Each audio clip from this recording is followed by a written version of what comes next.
Hello guys, welcome back to once again in my YouTube channel.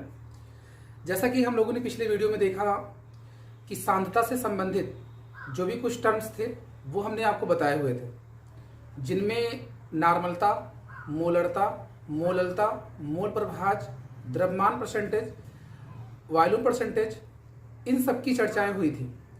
आज इन्हीं से संबंधित कुछ आंकिक प्रश्नों की चर्चा हम आपसे करने वाले हैं। पिछले वीडियो में अगर कुछ भी कहीं आपको डाउट्स रहा हो तो आप उसे कमेंट बॉक्स में लिख सकते हैं। और यहाँ पे आज की जो ये वीडियोज रहेगी स्पेशली न्यूमेरिकल पोर्शंस रहेंगे इसमें। और इस न्यूमेरिकल पोर्शंस में जहाँ तक जितने भी टर्म्स हमने बताए हैं आपको कंसंट्रेशन से रिलेटेड, उसके एक या दो क्वेश्चंस जो भी बन सकते हैं वो हम आपको यहाँ पे आज सॉल्व करवाएंगे। इसके अतिरिक्त जो भी क्वेश्चंस आपके बचते हैं या उससे संबंधित कोई भी कहीं डाउट्स रहते हैं तो आप उन्हें हमारे व्हाट्सएप नंबर पर सेंड कर सकते हैं। तो आइए देखते हैं पहले यहाँ पे द्रव्यमान प्रतिशतता की एक क्वेश्चंस को द्रव्यमान प्रतिशत कहा जाए या भार प्रतिशत कहा जाए, दोनों का हम निर्धारण एक ही फार्मूले से करते आए हैं। और यहाँ पर अगर हम एक वैज्ञानिक दृष्टि से देखें तो द्रव्यमान और भार में थोड़ा सा अंतर होता है। द्रव्यमान एक ऐसी राशि होती है जिसे आप किसी भी स्थान पर लेके जाएं तो उनमें किसी तरह का कोई परिवर्तन नहीं होता है। लेकिन भार में क्या होता है, भार में अगर हम स्थान बदलते रहते हैं तो उनकी जो मात्रा होती है, उनका जो मान होता है वो भी परिवर्तित होने लगता है। क्योंकि भार जो होता है वो द्रव्यमान और गुरुत्वीय त्वरण के गुणनफल के बराबर होता है। भार जो होता है वो द्रव्यमान और गुरुत्वीय त्वरण के गुणनफल के बराबर होता है। लेकिन यहाँ पे अगर हम रासायनिक दृष्टि से देख रहे हैं तो इसमें भार और द्रव्यमान दोनों को सेम माना जाता है। तो इसलिए यहाँ पे आपसे ये कहा जा रहा है, चाहे द्रव्यमान प्रतिशत की आपसे बात की जाए या भार प्रतिशत की बात की जाए, दोनों का अर्थ आपको एक ही समझना है यहाँ पे। ठीक, तो आइए बात करते हैं। पहले यहाँ पे द्रव्यमान प्रतिशत हम किसी भी विलेन का या किसी भी एक ऐसे होमोजीनियस मिक्सचर का कैसे ज्ञात करते हैं उनके बारे में चर्चा कर रहे हैं आपसे। तो देखिए पहला क्वेश्चन है हमारा यहाँ का, वो दिखाया जा रहा है यदि 22 ग्राम बेंजीन में 122 ग्राम कार्बन टेट्राक्लोराइड, बेंजीन आप सभी लोग जानते हैं C6H6 एक एरोमेटिक कंपाउंड होता है। बात अगर हम करें कि जितने भी एरोमेटिक कंपाउंड्स होते हैं उन सभी का जन्मदाता जो होता है वो बेंजीन माना जाता है। अगला है आपका कार्बन टेट्राक्लोराइड, जिसको आप CCl4 कार्बन टेट्राक्लोराइड, इसका एक दूसरा नाम भी होता है जो व्यापारिक नाम है जिसे आप पायरीन जानते हैं। पहले के समय में ये कहा जाता था कि ये अग्निशामक यंत्रों में प्रयोग किए जाते थे। ऐसे स्थानों पर जो विशेषकर किसी ऐसे प्लेस पर अगर आग लग जाती है जहां पर काफी जरूरी कागजात वगैरह रखे जाए तो उनके बीच वो आपस में चिपके ना, इसके लिए यहाँ पे इसका प्रयोग किया जाता है, पायरीन CCl4 कार्बन टेट्राक्लोराइड, या इसको आप टेट्राक्लोरोमेथेन भी बोलते हैं। आगे आपसे कहा जा रहा है कार्बन टेट्राक्लोराइड घुली हो तो बेंजीन एवं कार्बन टेट्राक्लोराइड के द्रव्यमान प्रतिशत की गणना कीजिए। अब द्रव्यमान प्रतिशत की आपसे बात करें या भार प्रतिशत की बात करें, दोनों का मतलब आपको एक ही समझना है। तो देखिए अगर हम यहाँ बात करें, टोटल मेरा जो विलेन बनेगा यहाँ पे एक 22 ग्राम है और एक 122 ग्राम है, दोनों को हम ऐड कर लेंगे। ठीक, ये टोटल विलेन का द्रव्यमान हो जाएगा। लेकिन हमें एक एक द्रव्यमान अर्थात एक एक पदार्थ का कह रहा है ना आपसे, बेंजीन एवं कार्बन टेट्राक्लोराइड के द्रव्यमान प्रतिशत की गणना कीजिए। तो आइए चेक करते हैं कैसे ज्ञात करेंगे। इसके लिए पहले हम 22 ग्राम यानी कि बेंजीन की जो मात्रा है, हम यहाँ पे बेंजीन की द्रव्यमान प्रतिशत की बात कर रहे हैं आपसे। तो देखिए जिसकी यहाँ पे बात की जा रही है पहले उसका मात्रा मतलब उसका मान जो है, तो बेंजीन की जो मात्रा है वो कितनी है, यानी कि यहाँ पे लिखेंगे हम लोग बेंजीन की मात्रा बटे विलेन की कुल मात्रा। चूंकि यहाँ पे द्रव्यमान प्रतिशत की बात हो रही है तो प्रतिशत में लाने के लिए आप यहाँ पे 100 से गुणा कर देते हैं, ठीक है ना। अब आप देखिए यहाँ पे जो बेंजीन की मात्रा की बात की जा रही है वो कितनी दी गई है, हमें 22 ग्राम दी गई है। तो अगर मैं 22 ग्राम की बात यहाँ पे करूं तो देखिए 22 ग्राम पहले हम लोग आप यहाँ रखेंगे, फिर अपान टोटल विलेन की जो मात्रा, चूंकि ये दोनों को एक साथ मिलाया जाएगा, कहना ना 22 ग्राम बेंजीन में 122 ग्राम CCl4 घुली हो। ठीक, जब आपस में घुल जाएगा तो एक सोल्यूशन हमारा तैयार हो जाएगा। तो इसकी जो टोटल मात्रा आ रही है 122 और 22 मिला करके हो जाएंगे 144। अब आप इन्हें सॉल्व करेंगे। अब यहाँ पर 100 से गुणा, चूंकि प्रतिशत की बात की गई इसलिए 100 से आप यहाँ पे मल्टीप्लाई कर रहे हैं। अब अगर आप इसको डिवाइड करते हैं तो देखिए वैल्यू जो आपको मिलेगी, पहले यहाँ पे इसको 2 से डिवाइड किया तो यहाँ 11 आ गया और यहाँ आपको मिल जाएगा 72। ठीक, मतलब 2 से आप डिवाइड करेंगे तो वैल्यू आपको इतनी मिल जाएगी। अब हम क्या करते हैं कि इसको 4 से डिवाइड कर देते हैं तो यहाँ पे आपका आ जाएगा 18 और यहाँ पे आ जाएगा 25। ठीक, 4 से करें तो 18 चौक 72 और 25 चौका 100। अब आप 11 और 25 को मल्टीप्लाई कर लीजिए तो आपको वैल्यू मिल जाएगी, देखिए यहाँ पे 55 और 11 में 22, 22 5 27 बटे 18। अब आप यहाँ पे क्या करेंगे, इसमें आप पहले 18 से एक बार जाएगा, आपको मिलेगा यहाँ पे 9 से, तो 9 18 पंचे 90, 18 पंचे 90, फिर पॉइंट लगाएंगे 50 हो जाएगा, 18 3 54, लगभग 15.2% आ गया। 15.2% आ गया किसका, इस बेंजीन का। अब देखिए जो दूसरे भाग की अगर हमको द्रव्यमान प्रतिशत निकालनी है तो हम क्या कर सकते हैं, यहाँ लिखेंगे CCl4 की मात्रा, CCl4 की मात्रा बटे विलेन की कुल मात्रा। ऐसा ना करके अगर आप चाहें तो सिर्फ एक ही पद में ज्ञात कर सकते हैं। देखिए कैसे, अगर मुझे कहना है यहाँ पे CCl4 की द्रव्यमान प्रतिशतता, CCl4 की द्रव्यमान प्रतिशतता यानी कि कार्बन टेट्राक्लोराइड की द्रव्यमान प्रतिशत, तो देखिए क्या हो जाएगा, 100 में से आप 100 में से इतना घटा दीजिए, क्योंकि प्रतिशत की अगर बात की जा रही है तो प्रति 100 में बातें हो रही हैं। आप 100 में से इतना घटा दीजिए,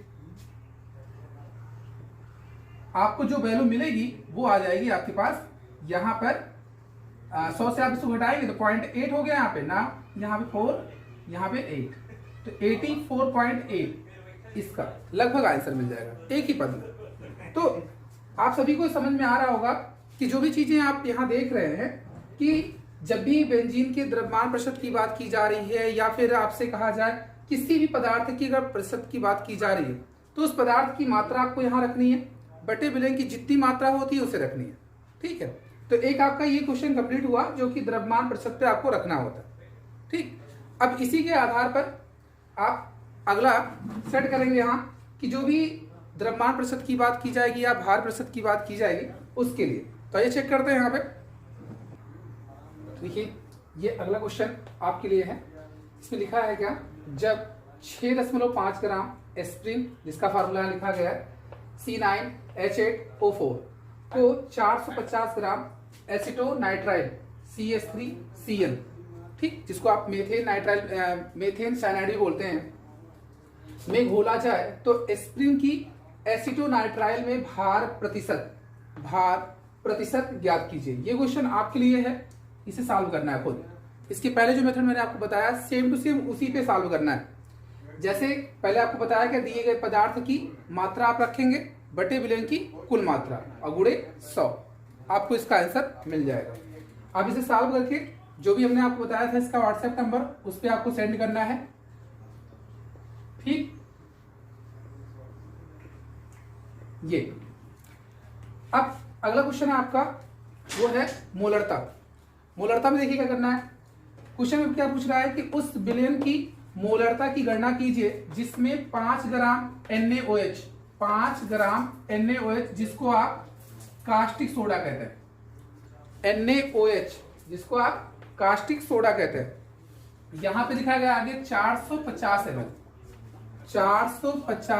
ml। ठीक, कह रहा है इसमें उस विलेन की मोलरता की गणना कीजिए जिसमें 5 ग्राम NaOH, जिसको मैंने बताया कि इसका दूसरा नाम है कास्टिक सोडा और इसको सोडियम हाइड्रोक्साइड कहते हैं। सोडियम हाइड्रोक्साइड एक प्रबल क्षार में रखा जाता है। इसे 450 ml विलेन में घुला हुआ है। हमें ज्ञात क्या करना है, यहाँ पे मोलरता ज्ञात करनी है। अब देखना ये है कि पदार्थ कौन सा दिया है, NaOH, मात्रा कितनी है 5 ग्राम, यानी कि स्मॉल w आपको दिया गया है 5 ग्राम। ठीक, पदार्थ आपके पास है NaOH, इसका आपको निकालना है मोलर द्रव्यमान। NaOH का मोलर द्रव्यमान, जिसको आप उसका अणुभार कहते हैं। तो यहां पे इसका भार मिलेगा आपको, सोडियम का भार होता है 23, ऑक्सीजन का भार होता है 16 और हाइड्रोजन का भार होता है 1। आप इसको जब निकालेंगे ओवरऑल तो आपको मिलेगा 40। अब देखिए ये यहां पर मोलर द्रव्यमान मिल गया और आपको स्मॉल w अर्थात पदार्थ का द्रव्यमान मिल गया। फिर इसका आयतन दिया गया है, आयतन जिसको आप भी से डिनोट करते थे, वो है 450 ml। 450 ml, तो 450 ml आपको बताया गया था कि अगर इसमें, चूंकि मोलरता में विलयन का आयतन जो होना चाहिए था वो लीटर में होना चाहिए था, चूंकि ये दिया है मिलीलीटर में, तो सबसे पहले हम इसको लीटर में कन्वर्ट कर लेते हैं। तो जो 450 ml है हमारा, इसे आप लीटर में जब कन्वर्ट करना चाहेंगे तो 1000 से डिवाइड करेंगे। ठीक, अब आप जब 1000 से इसको डिवाइड कर देंगे तो आपको वैल्यू यहां मिल जाएगी 0.45 लीटर ना। अब मोलरता की देखिए डिफिनेशन में जो आपको बताया गया था कि विलेय पदार्थ के मोलों की संख्या, अब मोलों की संख्या हम लोग कैसे निकालते थे, पदार्थ का भार बटे उसका अणुभार। तो देखिए स्मॉल w बटे कैपिटल W गुणे V, वो भी लीटर में। तो स्मॉल w कितना था आपका, स्मॉल w है 5 ग्राम बटे कैपिटल W आपके पास कितना आ गया 40 गुणे, फिर यहाँ पे आयतन अर्थात भी 0.45 यानी कि 0.45।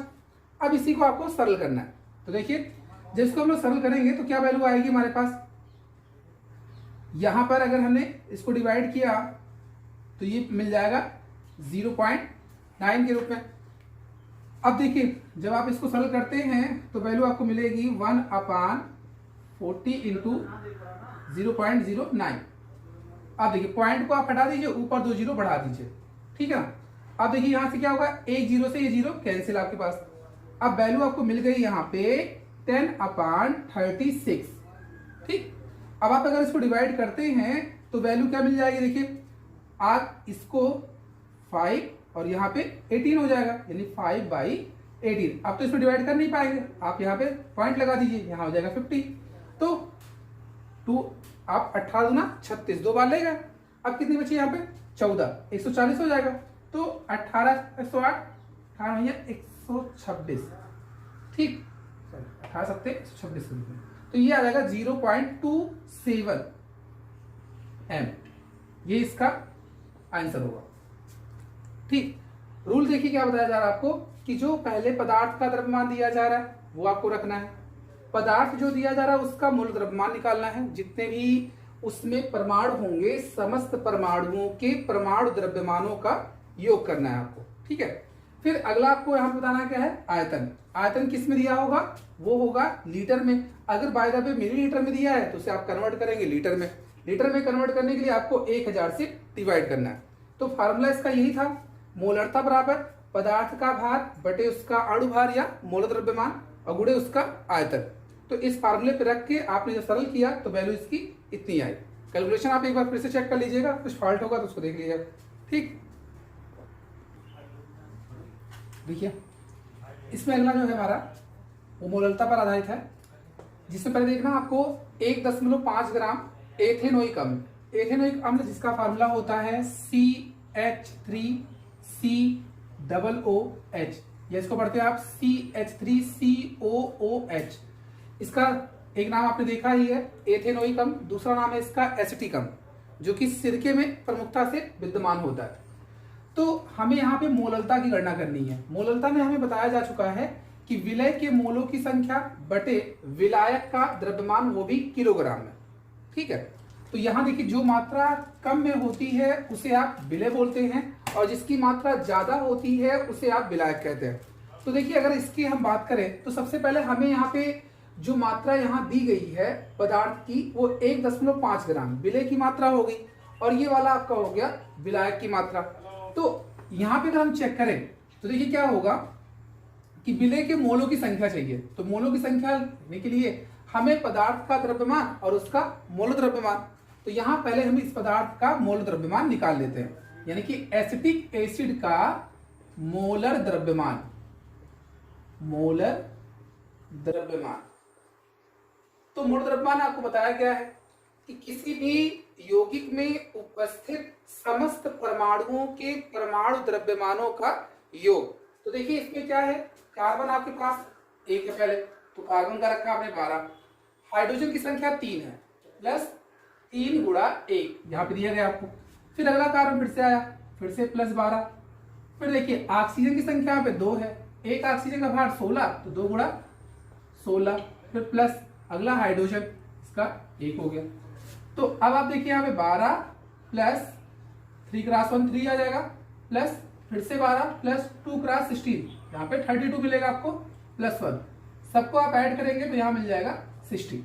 ठीक है, यानी डायरेक्टली अगर आपको ये पता है कि एसिटिक एसिड का मूल द्रव्यमान 60 आता है तो आप डायरेक्टली रख सकते हैं, अदरवाइज आप यहाँ पे कैलकुलेट कर सकते हैं। ठीक है, तो अब देखिए इसके बाद इसमें क्या होगा, आप इसके मोलों की संख्या निकालते हैं। एथेनोइकम यानी कि CH3COOH के मोलों की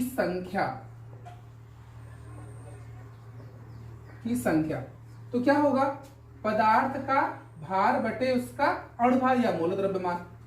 आप इस पॉइंट को हटाते देखिए, यहां पर 0 एक बढ़ गया और ये 4, यानी कि 1/40 मोल आ गए इसके। अब हमें निकालना है मोललता।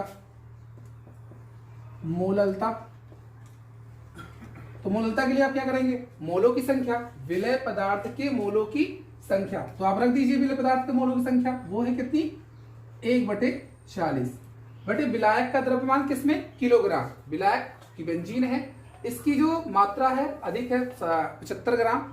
आपने बताया ना जिसकी मात्रा ज्यादा होगी वो विलायक के रूप में, जिसकी मात्रा कम होगी वो विलय के रूप में। तो यहाँ ये विलायक है, तो 75 आपने यहाँ रखा, चूंकि ये ग्राम में है इसको किलोग्राम में कन्वर्ट करना था हमें, इसलिए हम कितने से डिवाइड करेंगे, 1000 से। ये आ गया आपका। अब आप इसको सरल करेंगे, चलिए देखिए इस वाली वैल्यू को अगर हम ऊपर भेज दें तो हमारा ये बन जाएगा 1000/40 गुणे 75, एक 0 से आपने इसको काट दिया, 25 चौका 100, फिर ये 25 तियां 75, यानी कि 1/3 इसका मोलल आंसर आ गया। इस तरह से आप मोललता की गणना कर सकते हैं, या इसको 0.33 मोलल लिख सकते हैं, मोलल। तो मोललता पे क्वेश्चन आपने देख लिया, मोलरता पे देख लिया, द्रव्यमान प्रतिशत पे देख लिया। अब एक इसी पर एक देख लेते हैं नार्मलता का क्वेश्चन, कैसे लगाएंगे आप, या इसके लिए आप इतना ही रखते हैं। अब आपको पहले ये बताना है इन तीनों से संबंधित जो भी आपके नोट्स में, जो भी आपके बुक्स में, जितने भी आपके पास स्टडी मटेरियल्स हैं, इनसे रिलेटेड जो भी क्वेश्चंस हों उन्हें आप पहले नोट करिए, सॉल्व करिए अच्छे से। किसी में कोई डाउट्स अगर होता है तो आप उसे हमारे इस व्हाट्सएप नंबर 9795462900 पर सेंड कर सकते हैं। ठीक, अंत में वीडियो को लाइक कीजिए, सब्सक्राइब कीजिए और शेयर कीजिए।